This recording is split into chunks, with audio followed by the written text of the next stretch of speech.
enter scrub territory. I'm the man, I got the plan. When it hits the fan, do all I can, do all I can.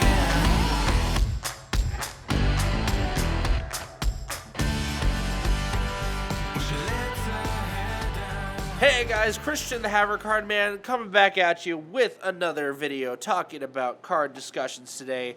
This time, if you couldn't tell by the title and the thumbnail, we are going to be talking about why Thunder Dragon Colossus was banned. Now, I know what you're thinking. You probably hated seeing this deck while it was around. You probably hated Thunder Dragons with every fiber of your being. Well, you know what? I love Thunder Dragons, so you can just get out of here. I'm just kidding, guys. But anyways, why was Thunder Dragon Colossus banned in such a strong meta where there's so many different things going on? Why, among all things, was the main piece of the Thunder Dragon deck banned?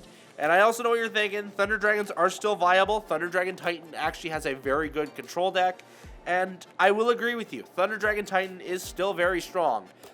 But the Thunder Dragon variant itself is still not as strong as it once was. Ignore that. I just knocked over my playmat tube. It's all good. It's just, I don't know. Personally, for me, I kind of see why Konami did it, because it was around the same time that they were essentially giving rebirth to Spirals with Magician's Soul. And the whole point of their deck is adding from their deck to their hand. So I'm not 100%, I'm not really surprised about the fact that Thunder Dragon Colossus got banned, because it was so easy to bring him out, and all he did was just shut down any of those combo searching decks that are just going through like every card in their deck to try to get what they want out of it and facilitate their combos. But the thing is that we don't really have that much in the way of anti-meta right now. Like, it's really a lot of just different combo decks or like minor control decks. Like even Altergeist and Subterra Guru are taking a fall by the wayside right now, and they're not even seeing nearly as much play as they were earlier in this format when the Solemns came back to 3. I feel like we need something in this meta to kind of reshape it and slow it down a little bit.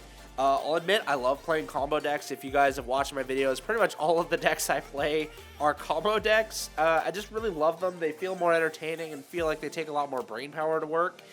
But at the same time, it's like we need something to kind of cut back and control the meta. And I'm not saying Mystic Mine. Mystic Mine can be fun if you play it like Jeff Leonard. But, I mean, otherwise, it's just such an uninteractive and not very fun deck to play against. I think it's definitely more of a challenge to play against something like Thunder Dragon Colossus, because it wasn't impossible to out or to stop. It was just more of a challenge, and I think it kind of brought more fun to the meta.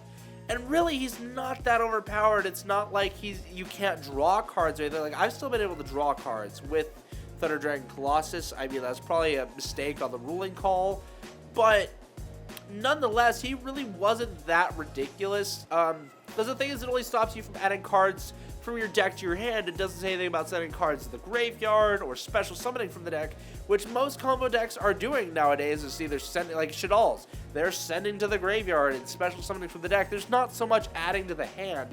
So I think the call to ban Thunder Dragon Colossus was a little bit overrated. I don't think it was as called for as it should have been. I don't think it really needed to happen.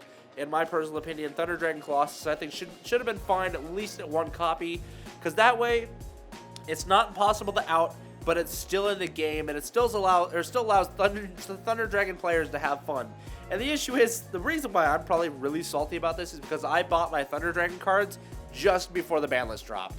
Like, literally the day the cards showed up is when the ban list dropped, and I saw Colossus get banned. I'm like, wow, no one expected this. Everyone thought Colossus was totally safe. And next thing you know, not only him, but also Sky Striker, Mobilize, Engage got destroyed by the ban list. And now they're almost irrelevant decks. What used to be top tier or tier 2 are now in the rogue category. And it's so sad to see a ban list hit a deck that hard. But I really applaud all the Thunder Dragon players out there, keeping it alive, keeping it going. It is super awesome to see that, and I love all of you guys that are doing that. I love all of you that aren't playing Thunder Dragon too. If you're just out here playing Yu-Gi-Oh, having a good time, that's super cool. I'm just really upset about Thunder Dragon Colossus. So I think that's really all I got to talk to you guys about today. Like, really, there's not too much to talk about Thunder Dragon Colossus. It's banned, it's sad, but it happened, and unless they change it on the upcoming ban list, because there's obviously going to be one just before the Master Rule Revised 2020 drops. Unless they change it then, I really can't see Thunder Dragon Colossus coming off the ban list anytime soon, especially with Master Rule 5, because he is a fusion monster and he gets a direct buff from this Master Rule, so it is kind of hard to justify him coming off the ban list. But maybe with the Shaddolls, maybe that'll be their choice. Maybe they'll release him off the ban list instead of hitting Shaddolls. I can only pray, because honestly I'm loving my Shaddol hero deck with so much passion right now, and it hurts. I really don't want to see it get hit by the ban list, but if it does, oh well, I'll live with it. I'll move on to some other deck. I'll probably just go back to Prank Kids, because I still love Prank Kids, like, ridiculously. So anyways, guys, thank you so much for tuning in today. I hope you enjoyed this discussion, and if you have any different opinions, feel free to let me know down in the comments. You know, I really don't care. You guys think what you want to think. This is all my personal opinion on these cards and the way I feel about them. So, like, if there's any of you that got heated over my cross-sheep discussion, well, I'm sorry. That's just the way I feel. If you don't feel that way, you don't have to agree with me. It's whatever. We're all different Yu-Gi-Oh players. We're all entitled to our own opinions on what we feel works best. So you guys play what you want and stick with that. And thank you guys so much again. I hope to see you all in the next video. Remember to like and subscribe if you want more videos like this in the future. And go check out my video, or my channel, down in the description, as well as all the other Coalition members. Be sure to go check all them out as well. Super awesome people. Thank you guys again so much for tuning in. And remember to have fun and make your move. Peace out.